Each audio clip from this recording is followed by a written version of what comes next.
Not Grasping the Nettle. The British economy will pick up a little, but don't expect miracles. Tom Sass, Public Policy Editor, The Economist. Growth would be Labour's obsession, promised Sir Keir Starmer when he was still in opposition. Britain was poor, the Labour leader argued, because it had been governed chaotically and had forgotten how to build anything. But two remedies, sensible management and reform of its sclerotic planning system, would unleash a building boom. And, conveniently, bullishness on growth also seemed to offer a way out of Britain's fiscal mess that did not involve raising taxes. It was not just that stability would lead to growth, Sir Keir mused, Yoda-like, but that growth would lead to stability. That is not how things have turned out. Under Sir Keir, Britain's economy has kept sputtering, and forecasters do not see signs of acceleration. No building boom has yet been unleashed. In fact, planning applications fell in the first quarter of 2025, and in London, where building is needed most, new projects almost ground to a halt. As for the chaos, that seems to be endemic. Sir Keir's tenure so far has been tumultuous. Twice, Labour's tax and spending plans have spooked the bond market. In her budget on November 26, Rachel Reeves, the Chancellor, must fix a large hole in the public finances. Expect things to improve a little in 2026. Britain's economic performance has been poor for almost 2 decades. It has grown by only a cumulative 5.2% since before the coronavirus pandemic. That is well under half of what America has managed. But looking on the bright side, there is plenty of room to catch up.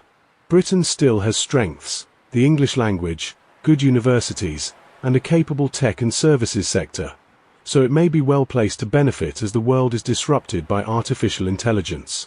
One place to look for signs of the gloom lifting is bricks and mortar. Sir Keir's government has passed a planning bill which, though imperfect, is better than the NIMBY's charter left by the Tories. Housing starts were up by 17% in the first quarter of 2025, compared with the previous quarter. With interest rates likely to fall by nearly a percentage point in 2026, house builders will start to feel more buoyant. Steve Reed, the housing minister, promises to build, build and touts more deregulation. The government will not hit its target of 1.5 million new homes by 2029, but it will start to feel as if Britain is building again. Business investment should also pick up. Before the election, firms were wooed by Ms. Reeves's smoked salmon offensive. Their mood quickly soured when she whacked them with higher taxes. Sometimes, though, chaos can be helpful. The resignation of Angela Rayner, the left-leaning deputy prime minister who failed to pay the correct tax on a second home, means that an employment rights bill will be further softened. Meanwhile, the government will push ahead with plans for more small nuclear power plants and data centres. Britain may not be the island of stability that Sir Keir promised, but nor will it be a bad place to do business. Doomsters sketch out a gloomier scenario. Britain will be exposed if there is a blow-up in the global bond market. Yet talk of it going cap in hand to the IMF, as it did in 1976, is silly. If pushed, Labour could just raise taxes. But if disaster is unlikely, so too is Britain surprising on the upside.